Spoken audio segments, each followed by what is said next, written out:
Ce workshop, donc qui est notre 23e workshop sur le traitement des données et plus particulièrement tout ce qui est lié au télétravail et justement à la gestion des données personnelles pour pouvoir montrer que justement au niveau du numérique, tout est prévu, qu'on ne peut pas faire comme ça, comme on veut, quand on crée des outils ou quand on utilise des outils et surtout quand on collecte des données personnelles.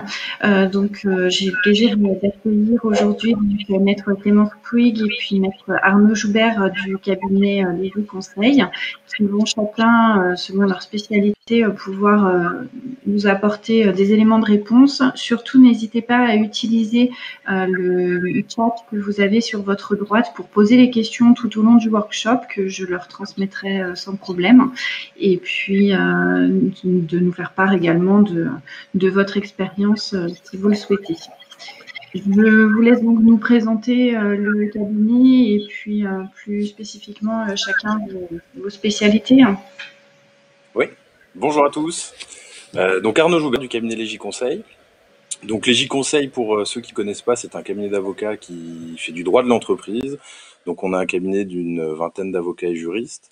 On couvre à peu près tous les domaines du droit des affaires et notamment le droit social, plutôt pour une clientèle d'employeurs et d'entreprises, et puis du droit de l'informatique et des données personnelles. Donc cette polyvalence va nous permettre de pouvoir vous parler sous ces deux angles du sujet qui nous occupe aujourd'hui, donc du télétravail. Voilà, je vais laisser la main à Clémence Pouig qui va commencer par vous présenter les aspects droits sociaux et je reprendrai la main ensuite sur les aspects RGPD. Je pense que vous pouvez poser des questions entre les deux parties, puisqu'on va vraiment scinder droit social, droit des données personnelles, droit de l'informatique. N'hésitez pas à poser vos questions. Voilà, je vais partager mon écran.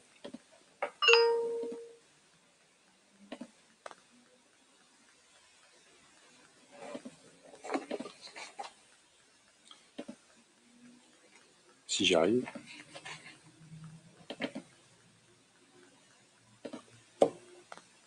Bon, ça fonctionne. C'est parti. Alors bonjour à tous, l'idée c'est pour commencer de donner quelques chiffres sur le télétravail. Donc un salarié sur 4 était en télétravail fin mars 2020, c'est-à-dire au tout début du confinement. Ensuite, il faut savoir qu'un tiers des employeurs n'y étaient pas favorables avant la pandémie. Et pourtant, 90% d'entre eux l'ont mis en place. On verra pourquoi, puisque de toute façon, le gouvernement avait préconisé et avait même dit, dès lors que l'employeur peut faire travailler en télétravail son salarié, il doit le mettre en télétravail, ne pas le faire venir dans l'entreprise. Donc, de ce fait, la pandémie a eu pour effet de favoriser le travail à distance dans donc des secteurs qui paraissaient pourtant incompatibles, notamment pour des raisons de sécurité, banque, industrie, services, etc. Et on se rend compte que les salariés sont plutôt bien en télétravail et ont du mal aujourd'hui à vouloir revenir au sein de l'entreprise. Donc, en pratique, c'est souvent donc les cadres qui sont en télétravail puisqu'ils disposent d'une autonomie telle qu'ils permettent de s'organiser. Ils travaillent à distance facilement puisqu'ils sont autonomes. Et on se rend compte que fin mars, dans le secteur privé, on avait donc 70% des cadres qui étaient en télétravail et quelques employés et bien évidemment beaucoup moins d'ouvriers parce que les ouvriers sont souvent dans la production et on a besoin de les avoir sur le terrain.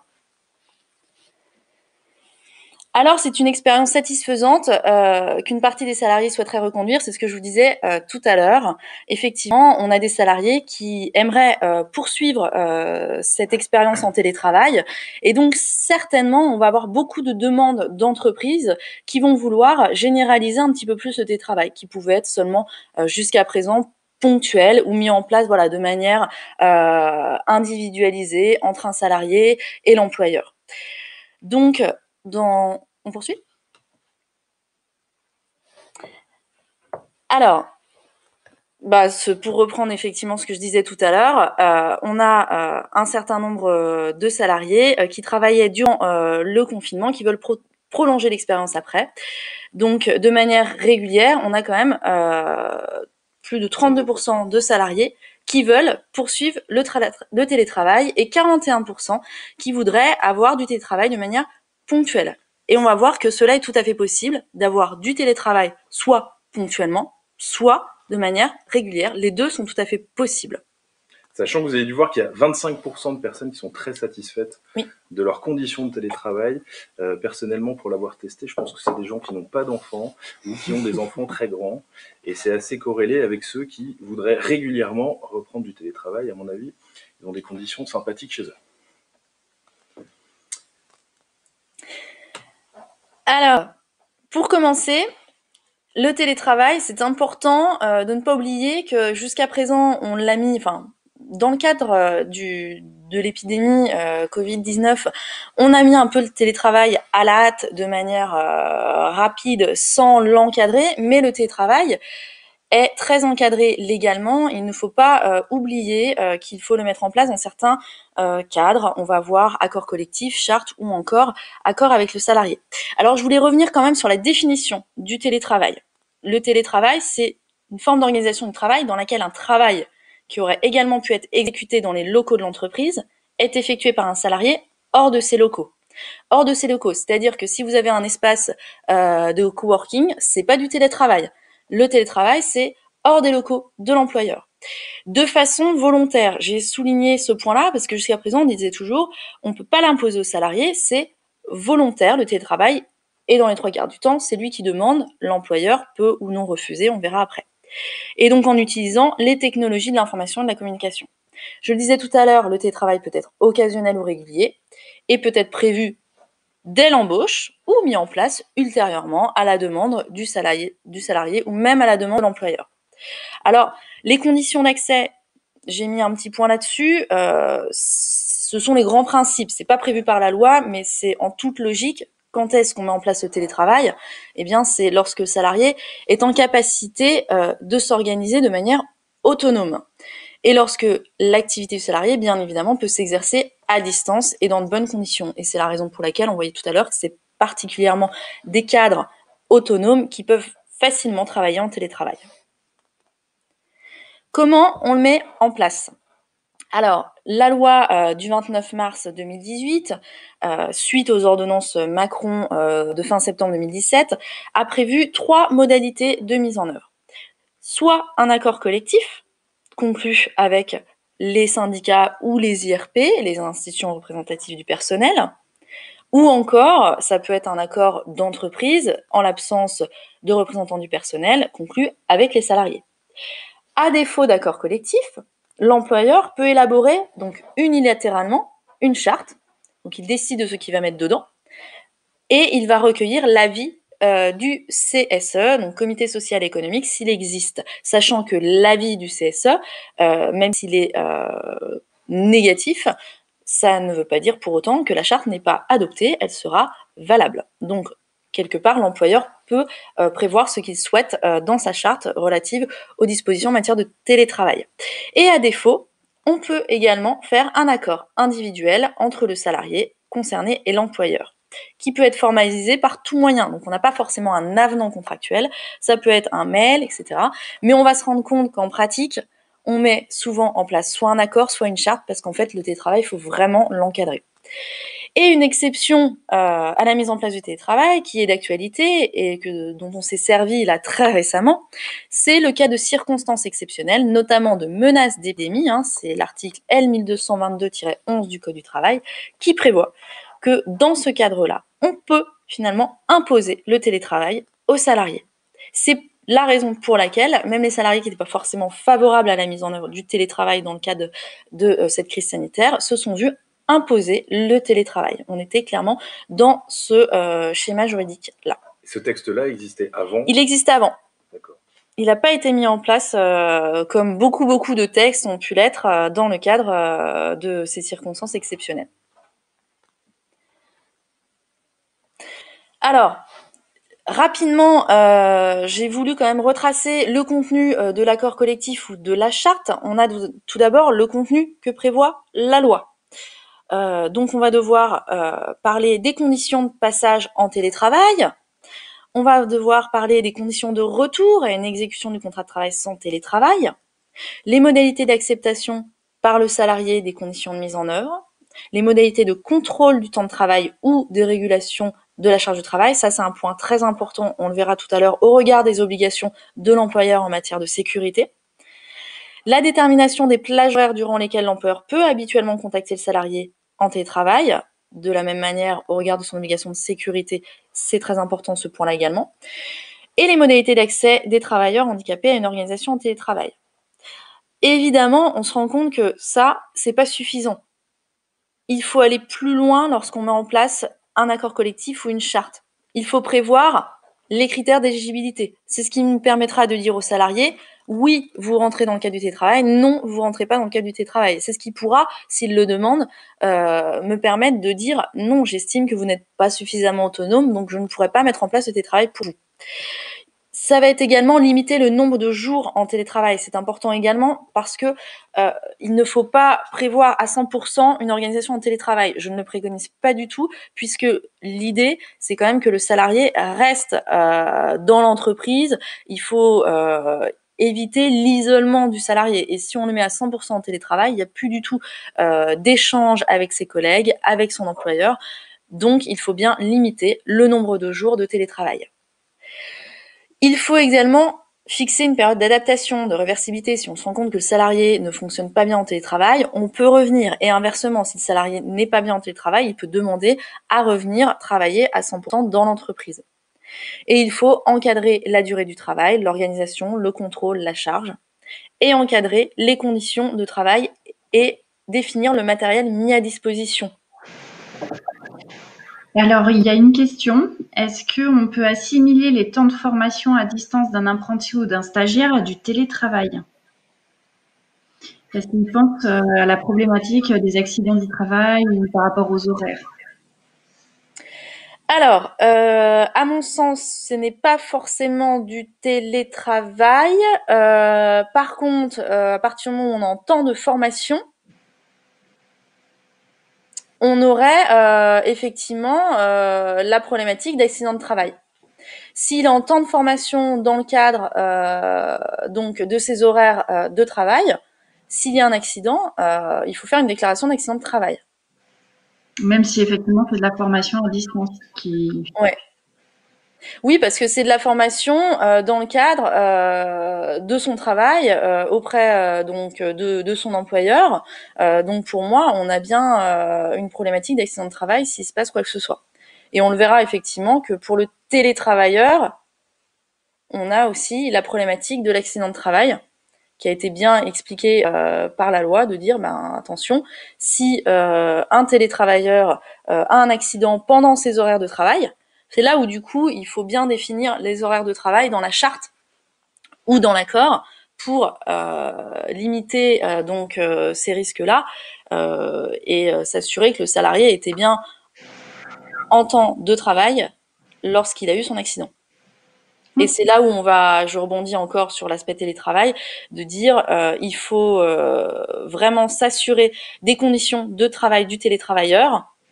Hein, c'est mon dernier point dans ce qu'on va mettre dans l'accord collectif ou la charte, pour s'assurer que le salarié travaille dans de bonnes conditions. Sinon, outre le risque d'accident de travail, on a aussi le risque de faute inexcusable de l'employeur, parce qu'il n'a pas veillé à l'obligation de sécurité à l'égard de son salarié. Ok.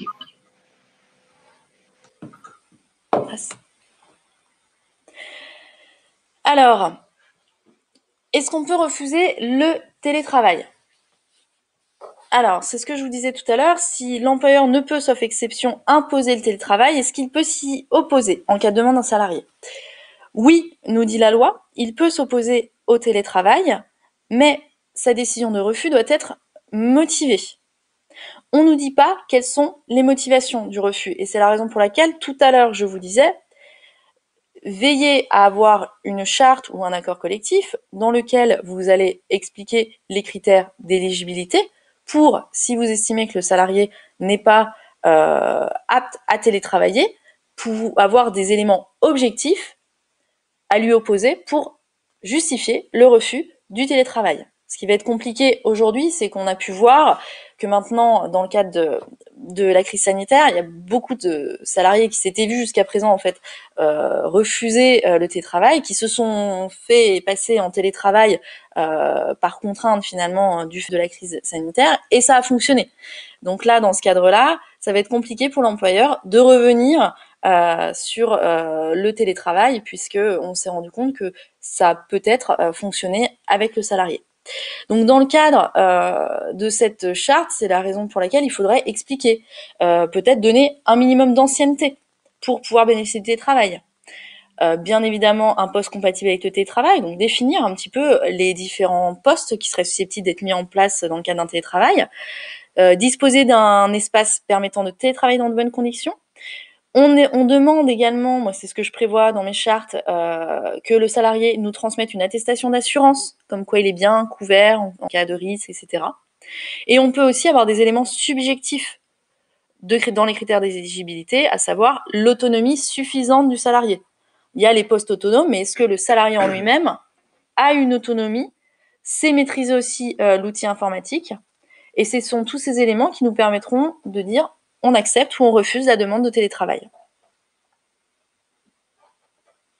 Est-ce que le fait d'avoir, si on a 2 salariés qui ont le même poste, la même rémunération, est-ce que le fait d'accepter le télétravail pour un et pas pour l'autre pourrait être considéré comme discriminatoire? Alors, discriminatoire, non, on sera plus sur une inégalité de traitement. Et l'inégalité de traitement, elle peut être, on peut y échapper si on arrive à démontrer qu'on a des éléments objectifs qui permettent de refuser pour lui. Si les salariés sont très bien, même rémunération, même poste, est-ce qu'il y en a un qui finalement s'avère être plus autonome? Lui, on accepte, l'autre, non. Par contre, est-ce que vous avez des preuves? Parce que si demain le salarié vient dire ah mais attendez, moi on m'a refusé le télétravail alors que mon collègue on lui a pas refusé, vous me dites que je suis pas autonome, mais qu'est-ce qui me prouve que je suis pas autonome? C'est là où du coup il faut faire des entretiens d'évaluation, des entretiens annuels pour essayer de tracer ce qui fait que on peut refuser le télétravail aux salariés ou on ne peut pas et on va être bloqué. Mais effectivement, il faut avoir des éléments objectifs pour justifier quelque part l'inégalité de traitement. Donc ça peut être notamment le fait qu'il n'ait pas d'espace permettant de télétravailler chez lui. Et on reviendra dans ces conditions-là parce qu'il y a aussi la problématique de la vie privée. L'employeur ne peut pas aller vérifier l'espace du salarié. Donc souvent, on fait faire des attestations aux salariés où on demande à un expert de venir ou encore aux institutions représentatives du personnel d'aller sur place pour vérifier que le salarié peut télétravailler dans de bonnes conditions. Alors, l'employeur doit-il prendre en charge les frais liés au télétravail? Alors, le principe, la loi n'impose plus, la nouvelle loi sur le télétravail n'impose plus de prendre en charge les coûts directement engendrés par le télétravail. Il faut faire la différence entre deux types de coûts. Il y a les frais. Les frais classiques qui pourront être consommation d'électricité, chauffage, surcoût de l'assurance domicile, ça peut être également l'internet, téléphone, etc. Aujourd'hui, les textes ne nous obligent plus à prendre en charge ces coûts. Toutefois, et en pratique, on voit quand même que les employeurs vont prendre en charge de manière forfaitaire ces coûts, puisqu'en plus, ce sont des dépenses inhérentes à l'emploi et elles sont exclues de l'assiette de cotisation sociale. Donc souvent, l'employeur va prendre en charge, alors ça peut être vraiment un forfait de 10 € par mois, parce qu'on se rend compte que voilà, le salarié a déjà tout, il a internet chez lui, il a le téléphone, etc. Mais en pratique, il faut savoir qu'il n'y a pas d'obligation. L'autre indemnité, c'est ce qu'on appelle l'indemnité d'occupation du domicile personnel à des fins professionnelles. Cette indemnité-là, elle est obligatoirement due au salarié, dès lors que c'est l'employeur qui est à l'initiative du télétravail ou lorsque on ne peut pas être en mesure de lui fournir un local professionnel. Dans ce contexte-là, c'est logique, on impose au salarié de télétravailler chez lui, donc on lui doit une indemnité d'occupation du domicile personnel à des fins professionnelles. Alors, on n'a pas de texte qui nous dit combien c'est, mais on fait en général un petit calcul qui va dépendre de la superficie occupée, de la proportion du logement, du temps passé par le salarié dans le bureau, et ça va être un forfait qu'on va lui verser. Et donc, pour terminer, j'ai voulu revenir sur les principales obligations, voilà, de l'employeur. Parce que bon, c'est bien d'avoir tout mis en place, la charte, le télétravail, etc. Mais il faut vraiment, une fois que le télétravail est mis en place, que l'on l'a prévu avec le salarié, il faut vraiment veiller à ce que le télétravailleur bénéficie des mêmes droits individuels et collectifs que les salariés qui travaillent dans l'entreprise. Exemple, j'ai des salariés qui ont des tickets restaurants. Est-ce que le télétravailleur doit en avoir besoin? Peut y prétendre? Oui, ce sont des droits auxquels il peut prétendre, puisque les autres salariés, ses homologues qui travaillent dans l'entreprise, y ont droit. Il faut également, et ça c'est extrêmement important, je pense vraiment à l'obligation de sécurité de l'employeur, il faut contrôler la charge de travail du salarié. Déjà en temps normal dans l'entreprise, il faut contrôler la charge de travail du salarié, ou si on est sur des horaires collectifs, veiller à ce que le salarié respecte bien ses horaires collectifs. En cas de télétravail, c'est la même chose, et c'est pas évident de contrôler la charge de travail puisqu'il n'est pas là, il n'est pas sur place, donc on peut pas voir ce qu'il fait. Donc souvent, on va mettre en place des documents à lui faire régulariser où il déclare les heures travaillées. On peut également prévoir avec le salarié ses horaires de télétravail et les horaires également, et ça c'est obligatoire, pendant lesquels on peut l'appeler parce qu'il est en train d'exécuter ses fonctions. Il faut aussi prévoir le droit à la déconnexion. Il faut aussi veiller à ce que le salarié respecte ses repos. Et toujours dans le souci de l'obligation de sécurité, c'est ce que je vous disais tout à l'heure, l'employeur a un droit de contrôler le respect des normes d'hygiène et de sécurité sur tous les lieux de travail. Donc, il doit s'assurer, avant de mettre en place le télétravail, ce que je vous disais tout à l'heure, de la conformité du domicile du salarié, notamment de ses installations électriques. Alors, c'est ce que je vous expliquais, il ne peut pas aller chez le salarié, par contre, il peut lui demander, souvent, en pratique, ce qu'on fait, c'est souvent, on lui demande une attestation sur l'honneur, comme quoi il est bien protégé, il a bien des assurances habitation, dans le cadre du télétravail. S'il y a un surcoût, souvent l'employeur le prend en charge, et on l'informe des risques encourus d'une installation non conforme. Et comme je le disais tout à l'heure, si un accident survient sur le lieu où est exercé le télétravail pendant les horaires de télétravail, donc d'où l'importance de définir les horaires de télétravail, cet accident est donc présumé être un accident de travail. Donc on fait une déclaration d'accident de travail et si on a des doutes, on fait des réserves. Voilà sur les grandes lignes sur le télétravail au regard du droit social. Il y a beaucoup de choses à dire, mais l'idée c'était d'expliquer un peu l'encadrement légal et les petites les petites subtilités à connaître dans ce schéma et dans ce dispositif. Merci beaucoup. Est-ce qu'il y a quelques questions sur le côté télétravail? Pour le cas exceptionnel de la pandémie, le forfait d'occupation du domicile est-il dû? Non. Non, à mon sens, non, parce qu'effectivement, je suis d'accord avec vous dans le sens, votre question est opportune parce que quelque part, on leur impose, mais on leur impose non pas parce qu'on n'a pas des locaux à leur mettre à disposition, on leur impose parce que c'est un élément extérieur qui fait que je suis contraint de leur imposer le télétravail.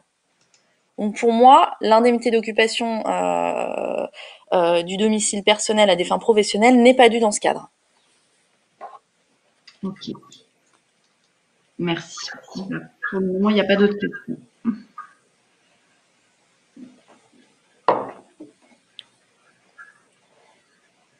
Donc, c'est que c'était clair.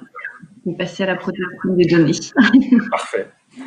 Donc, une fois qu'on a encadré au regard du droit du travail et le télétravail de ces salariés, évidemment, la problématique qui se pose est celle de la protection des données de l'entreprise, de la sécurité des données, de ses secrets d'affaires, de ses secrets tout court, mais aussi la protection des données personnelles.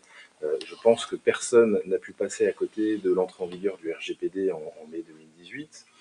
Vous avez certainement tous mis en place le RGPD au sein de votre entreprise, fait un audit de conformité, établi votre registre de traitement. Donc, je ne reviendrai pas là-dessus.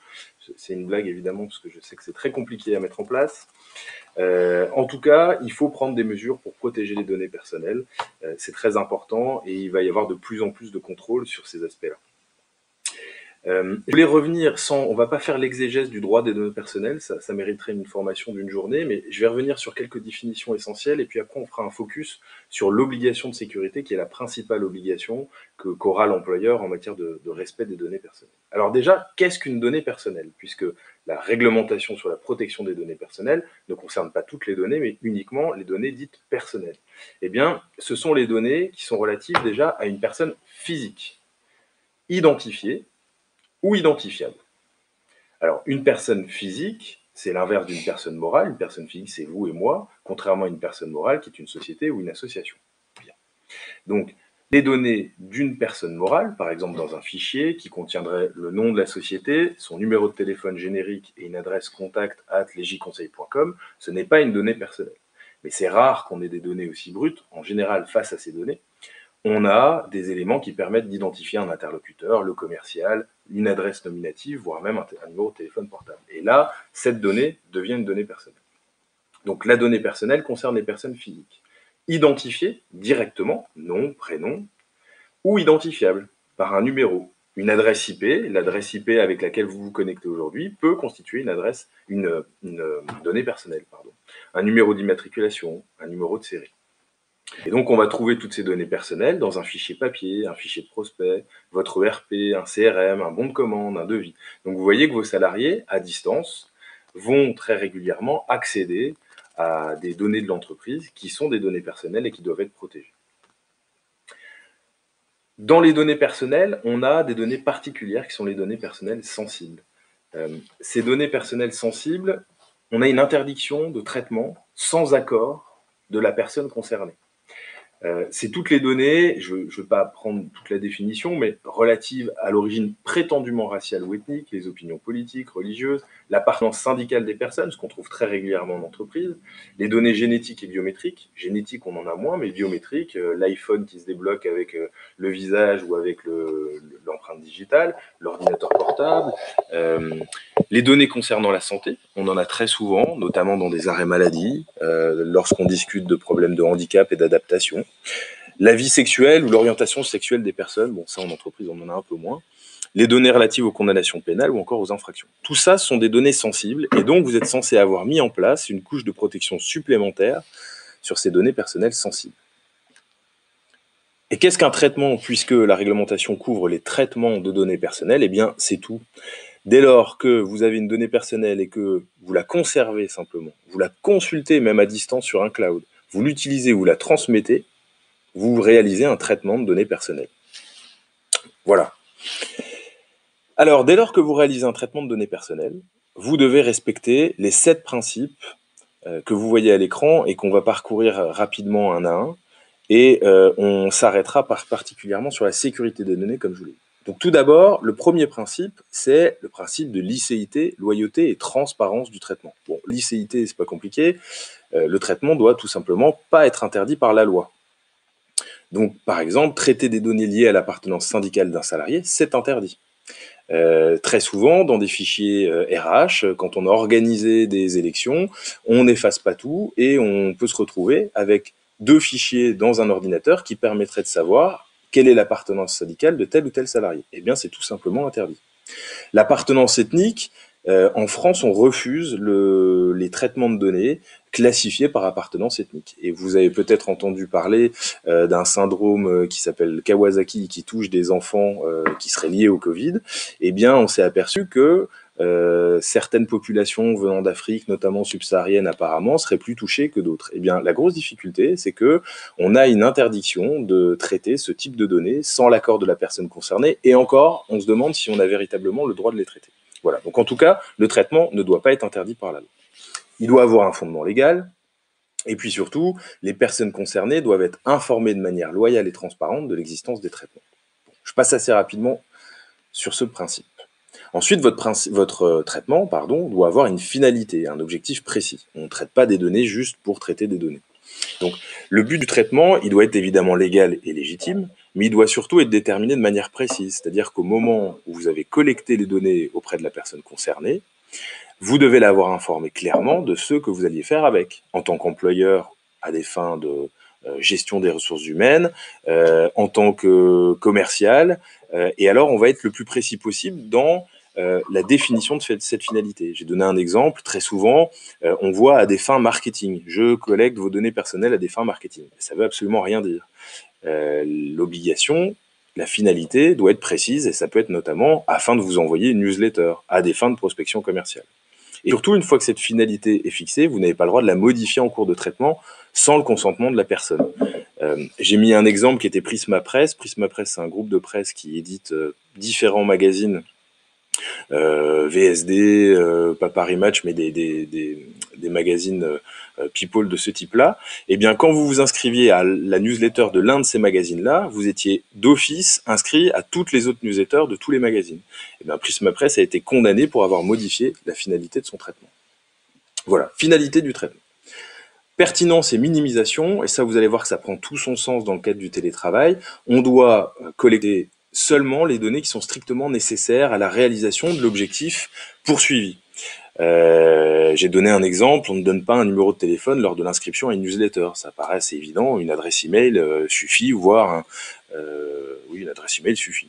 Et donc surtout, on va limiter au maximum le traitement de données sensibles. Si on n'en a pas besoin, on ne le traite pas. Si votre salarié à distance n'a pas besoin d'accéder à un bout des données, et notamment à ces données sensibles, on va faire en sorte de catégoriser, de limiter l'accès à distance à certaines données. On a beaucoup d'entreprises qui ont réussi à catégoriser leurs données et qui, quand on se connecte à distance de manière sécurisée au site, on ne peut de toute façon que récupérer les données non sensibles. Et puis enfin, le traitement ne doit pas être excessif. C'est-à-dire que vous avez une finalité qui a été définie et il y a une sorte de proportionnalité qui doit s'appliquer. Alors on a aussi un principe d'exactitude des données. Il peut paraître étonnant ce principe parce que si vous traitez des données, l'intérêt c'est quand même qu'elles soient exactes pour que vous puissiez les exploiter. La loi en tout cas vous rappelle que vous devez mettre régulièrement à jour vos données. Les données à caractère personnel doivent être exactes, si nécessaire, mises à jour ou supprimées, et vous devez surtout prendre toutes les mesures raisonnables pour que les données à caractère personnel qui sont inexactes soient effacées ou rectifiées sans tarder. Alors, sans attendre que votre client, ou la personne concernée en tout cas, vous demande de les rectifier. Donc, vous devez mettre en place des mesures pour mettre à jour régulièrement les données et surtout effacer les données obsolètes ou trop anciennes. Vous avez aussi une durée de conservation limitée. On doit définir une durée clairement au regard de la finalité du traitement. Donc il est strictement interdit, et c'est le problème qu'on trouve dans toutes les entreprises, et je pense que dans vos entreprises, vous pourrez vous poser la question, mais ça m'étonnerait que vous ayez fixé des limitations de durée en dehors du champ de la comptabilité. Vous n'avez donc pas le droit de conserver des données personnelles sans limitation de durée. Vous devez conserver ces données au regard des objectifs et de la finalité donc du traitement. Et au-delà de cette durée qui a été fixée, vous devez supprimer les données ou les archiver de manière sécurisée. Je m'arrête un petit peu là-dessus. Alors, où est-ce qu'on trouve ces durées de conservation? Évidemment, c'est la CNIL qui nous donne des indications, mais vous pouvez aussi déterminer vous-même votre propre durée au regard de critères objectifs et loyaux. Donc, typiquement, par exemple, pour un fichier de prospection, la CNIL considère que vous avez le droit de conserver les données d'un prospect pendant une durée de 3 ans à compter du dernier contact. Un contact, c'est l'ouverture d'une newsletter et la personne concernée va cliquer sur le lien pour aller voir le message que vous vouliez lui envoyer. Ça va être considéré comme un contact. Cette personne est venue dans votre entreprise pour discuter d'un éventuel projet. C'est un contact. Et à chaque fois que vous aurez un contact, on aura un nouveau délai de 3 ans qui repartira. Pour les clients, c'est à peu près la même chose. On considère qu'on a le droit de conserver les données personnelles de son client pour faire de la prospection commerciale pendant une durée de 3 ans. 3 ans à compter de la dernière commande. Sachant qu'un client peut aussi être un prospect.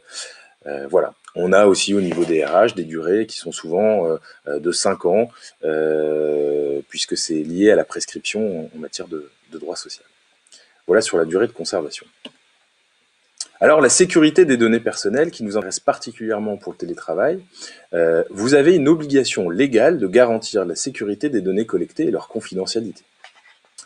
Ça, c'est une obligation qui n'est pas nouvelle. De toute façon, le RGPD a apporté beaucoup de choses, mais très peu finalement. Les 7 principes essentiels, sur les 7, il y en a 6 qui existaient déjà avant le RGPD. Et donc cette obligation de garantir la sécurité des données existait en 2004 et a été très renforcée. Et donc, quand la CNIL vient contrôler une entreprise, elle peut aussi s'adjoindre les services d'auditeurs spécialisés en informatique, voire même dans certains cas pour des très grosses entreprises, elle peut demander à l'ANSSI, l'Agence nationale sur la sécurité des systèmes informatiques, d'intervenir avec elle. Donc, qu'est-ce que c'est garantir la sécurité des données? Vous allez voir que c'est plus tant juridique que très pratique. Bien déjà, on doit faire attention que seules les personnes autorisées accèdent aux données. Et les personnes autorisées qui ont aussi besoin d'un accès. Authentification, habilitation, et on doit avoir aussi mis en place des mesures de traçage pour savoir qui est rentré sur son serveur, ce qu'il a fait, quand il en est sorti, ce qu'il a copié. Les serveurs et les postes de travail doivent être sécurisés. Firewall, antivirus, c'est évident. Et puis les accès à distance sont sécurisés. Et ça, on peut s'apercevoir souvent lorsqu'on réalise des audits chez des clients de mise en conformité que rarement, il est très courant que les entreprises n'aient pas mis en place de VPN, c'est-à-dire des systèmes de protection, de sécurisation et de chiffrement des accès à distance. Ce qui fait que si vous n'avez pas de VPN, au moins une connexion chiffrée, n'importe qui d'un petit peu entraîné peut intercepter la communication entre le salarié à son domicile et les serveurs distants de l'entreprise. Autre chose aussi, c'est que les transferts de fichiers doivent être réalisés de manière sécurisée. Il est interdit d'envoyer des données personnelles par email en clair. C'est ce qu'on fait tous les jours, mais c'est absolument interdit. Et c'est d'autant plus interdit quand il s'agit de données sensibles. Donc si c'est des données sensibles telles qu'on les a vues tout à l'heure, c'est absolument interdit de les envoyer par mail. Donc ce qu'on peut faire, c'est utiliser une plateforme d'échange de données. Quand je parle d'une plateforme d'échange de données, c'est plutôt un système tel que Teams ou des équivalents, et pas forcément WeTransfer ou gros fichiers. Si jamais vous êtes obligé d'envoyer quelque chose par email ou par un système de type WeTransfer, il faut absolument mettre un mot de passe fort et envoyer le mot de passe à votre interlocuteur par un autre moyen que l'email. Donc vous allez envoyer un lien d'un côté par email et par exemple par SMS le mot de passe. Ça c'est vraiment très important et il y a régulièrement des entreprises qui se font condamner ou en tout cas mettre en demeure par la CNIL en raison de ces problèmes-là. Vous devez aussi vous assurer que tous les sous-traitants qui interviennent sur votre système informatique, que ce soit dans votre entreprise, sur vos clouds ou au domicile de vos salariés lorsqu'ils sont en télétravail, qu'ils ont souscrit un engagement de confidentialité qui doit être établi conformément à l'article 28.8 du RGPD. Je ne rentre pas dans le détail, mais on a une petite annexe à lui faire signer pour qu'il garantisse qu'il intervient bien dans un cadre très limité et qu'il supprimera toutes les données personnelles auxquelles il a eu accès après son intervention. Vous devez aussi mettre en place, et c'est très important, Clémence vous a parlé un tout petit peu d'une charte liée au télétravail, mais de manière globale, il faut mettre en place une charte informatique contraignante et sensibiliser les salariés à la sécurité informatique. La charte informatique, ça va être annexé au règlement intérieur ou au contrat de travail, ça dépendra un petit peu des cas. Et cette charte informatique que vous connaissez sûrement, elle va donner le cadre dans lequel les salariés ont le droit d'utiliser le matériel informatique, ce qu'ils ont le droit de faire, ce qu'ils n'ont pas le droit de faire, est-ce qu'ils ont le droit d'aller sur Internet pour faire leurs courses, pour aller sur Facebook, ou est-ce que c'est absolument interdit? C'est vraiment très important, au-delà des mesures de sécurité physique, informatique que vous allez mettre en place, d'avoir une charte. Et puis surtout, vous devez vous assurer que les bonnes pratiques de la sécurité informatique sont appliquées et connues des salariés. Et ça, je vous invite vraiment à aller sur le site de la CNIL pour consulter le guide de la sécurité des données. Vous allez sur Google, vous tapez guide de la sécurité CNIL, vous allez tomber tout de suite dessus. Il y a 20 items à peu près, et je crois qu'à la fin, il y a une fiche d'auto-évaluation, et c'est vraiment très bien. Vous allez voir, il y a des choses vraiment très simples à mettre en place. Je pense que pour quelqu'un qui se débrouille bien en informatique, il y a 3 ou 4 items qui sont un petit peu plus compliqués à mettre en place. Si vous faites ça, que vous mettez en place une charte, que vous sensibilisez un petit peu vos salariés, que vous faites attention au contrat de maintenance que vous avez signé avec vos sous-traitants, eh bien vous êtes à peu près tranquille en cas de contrôle de la CNIL. Sachant que la CNIL vraiment contrôle aussi les aspects sécurité informatique. Et puis pour ceux qui ont envie d'aller plus loin, vous pouvez aussi aller voir le guide de l'hygiène informatique de l'ANSSI, qui est assez intéressant, en tout cas pour ceux qui aiment l'informatique. Alors, est-ce qu'on a des particularités de la réglementation sur les données personnelles qui sont liées au télétravail? Eh bien non. On n'a rien de particulier. On n'a pas de tolérance non plus. Le fait d'avoir mis dans la hâte du télétravail pendant la pandémie, par principe, la CNIL ne devrait pas faire preuve de tolérance. dans la vraie vie, on espère qu'elle le ferait, mais c'est vraiment pas évident. Donc les principes de protection des données personnelles doivent être respectés en toutes circonstances, et notamment le principe de sécurité des données.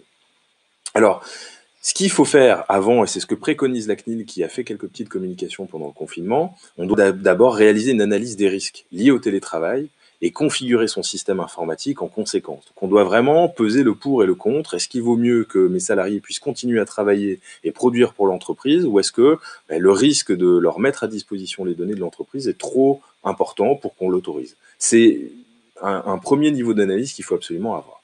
Ensuite, on configure son système en conséquence. Authentification renforcée, éventuellement une double authentification avec un code SMS, c'est plus très compliqué à mettre en place. On va limiter les accès, on va les tracer, comme j'ai dit tout à l'heure, et prendre des mesures pour limiter les risques d'intrusion, de suppression malencontreuse des données, ou pas malencontreuse d'ailleurs. On met à jour aussi sa charte informatique pour tenir compte des particularités et des risques liés au télétravail. Donc Clémence vous parlait tout à l'heure d'une charte télétravail. On peut très bien reprendre sa charte informatique si elle existe, ou en rédiger une, et faire un chapitre propre au télétravail. Ça va parler de l'accès distant, comment on peut accéder de manière distante au système informatique de l'entreprise. Rappeler au salarié qu'il est tracé. C'est très important que le salarié sache qu'il est tracé, pour ne pas faire de bêtises. Il saura, s'il a jamais il a envie de faire n'importe quoi, que ça sera tracé, mais surtout aussi pour des raisons d'intimité. Un salarié c'est un peu comme la vidéosurveillance, quand vous savez qu'il y a une caméra qui est sur vous, vous faites pas la même chose que quand vous n'avez pas de caméra. Et puis aussi l'usage personnel. Est-ce que j'ai le droit ou non d'utiliser le matériel professionnel à des fins personnelles? Et donc vous assurez à nouveau que les bonnes pratiques de la sécurité sont bien respectées. On fait un petit audit du parc. Alors pendant le confinement, évidemment, c'est un petit peu plus compliqué, mais quand même, il faut s'en assurer. Rappeler les bonnes pratiques aux salariés, c'est donc prendre connaissance de la charte informatique. On peut la renvoyer par mail aux salariés pour leur dire, bien, voilà, vous allez vous mettre au télétravail. Je vous invite à relire cette charte informatique qui doit être respectée. C'est très important. En cas de contentieux, que ce soit un contentieux social ou un contentieux avec la CNIL, ça sera un élément qui permettra de démontrer votre bonne foi. Séparer les usages professionnels et personnels le plus possible. C'est franchement compliqué en pratique, mais c'est vraiment très important de le faire. C'est comme ça qu'on attrape des virus et qu'on fait rentrer des pirates dans ces systèmes informatiques. Alors le salarié doit aussi, et on doit l'aider, vérifier que sa connexion Internet est sécurisée. Ça paraît bête, mais très souvent, les codes Wi-Fi chez les particuliers ne sont pas forcément très très durs. Donc on a des normes de chiffrement Wi-Fi qui sont préconisées par CNIL et par l'ANSSI, il faut absolument les vérifier. On change le mot de passe de base de la box. Sinon, très souvent, pour des vieilles box, le mot de passe c'est admin password et tout le monde peut rentrer dans la box et aller capter des données en étant à proximité du domicile du salarié. Vous savez que les réseaux Wi-Fi rayonnent quand même beaucoup. En général, si on se met au pied de l'immeuble de votre entreprise, il est fort probable qu'on puisse capter le Wi-Fi. Là, c'est pareil chez les particuliers. On sécurise le matériel personnel s'il doit être utilisé. Alors là, je ferai un petit focus après sur l'utilisation du matériel personnel. On s'assure qu'on a un système d'exploitation récent. On fait toutes les mises à jour. Il y a eu énormément de mises à jour pendant le confinement. Nous, ça nous a bien embêté au cabinet d'ailleurs. Mais il faut absolument faire ces mises à jour régulièrement. Et puis, antivirus, firewall, c'est absolument obligatoire. Donc, autoriser un particulier, un salarié à utiliser son matériel personnel, c'est quand même assez dangereux.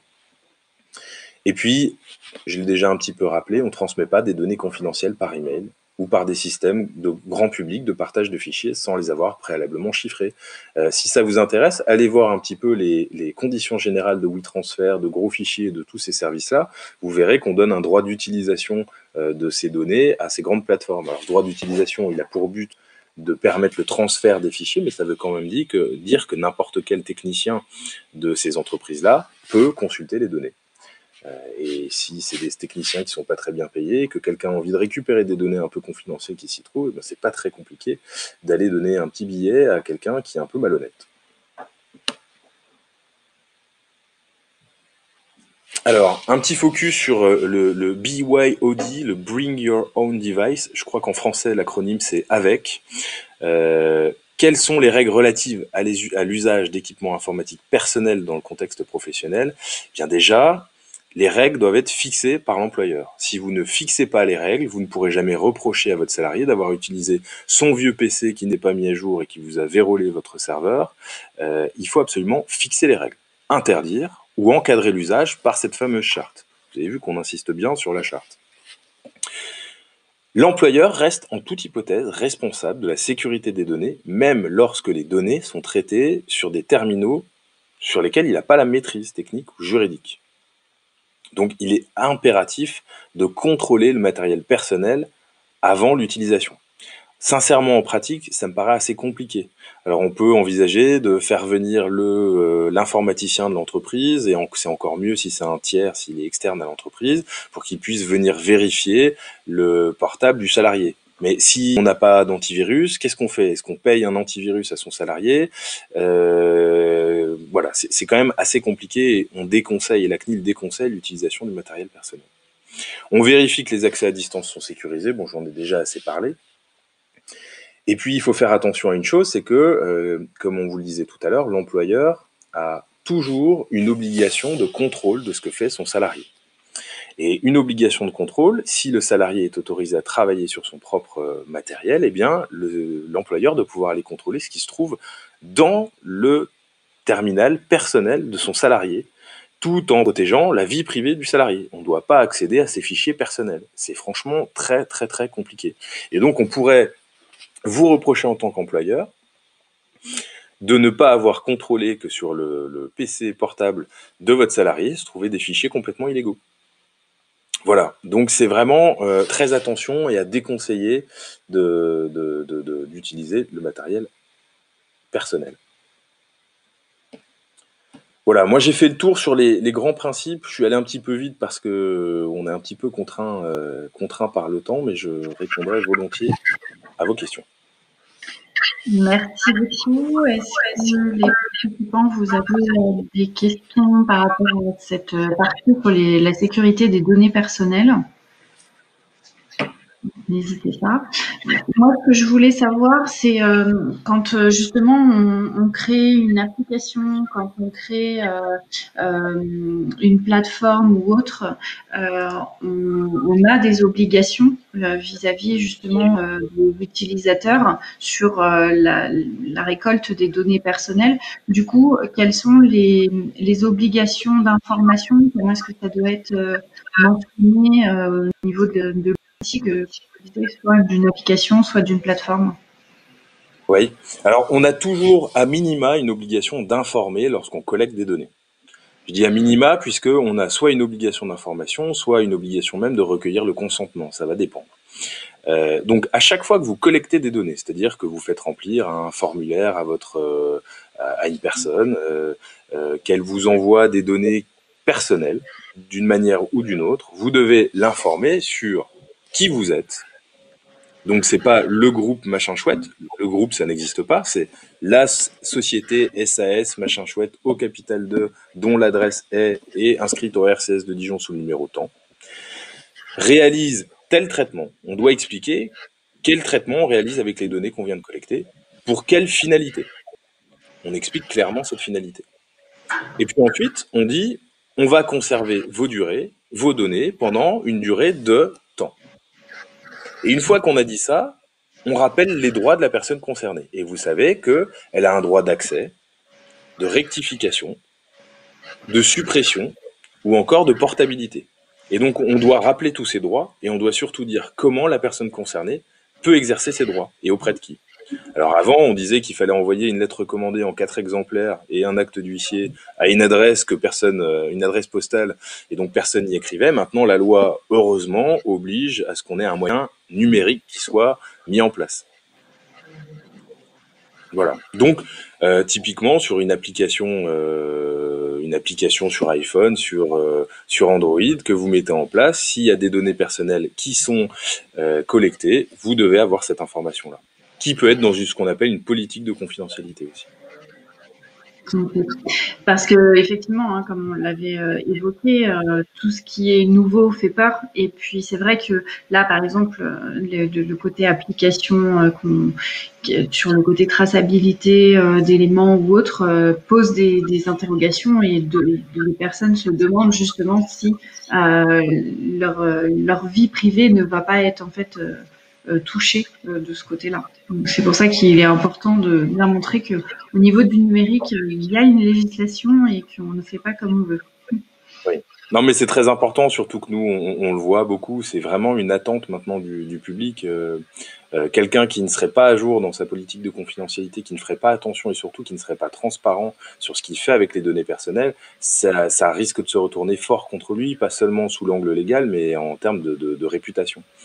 Hein, quand vous voyez les scandales qu'il y a pu avoir, alors Facebook c'est énorme, mais on a des scandales à plus petite échelle et ça porte atteinte à la réputation de l'entreprise de manière durable. Tout à fait.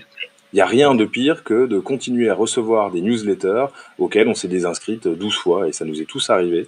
Et en général, on finit par ne plus pouvoir, ne plus voir ces emails-là, et l'entreprise et sa marque, en général, on ne les porte pas dans son cœur. Tout à fait. Tout à fait.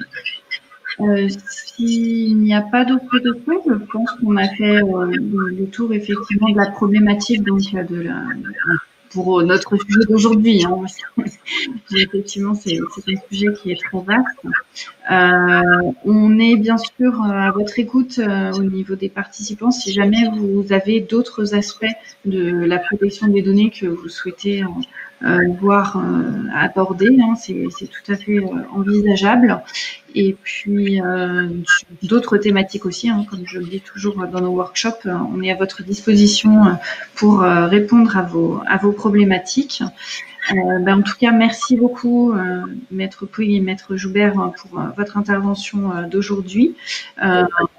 Je pense que ça a éclairé pas mal nos participants.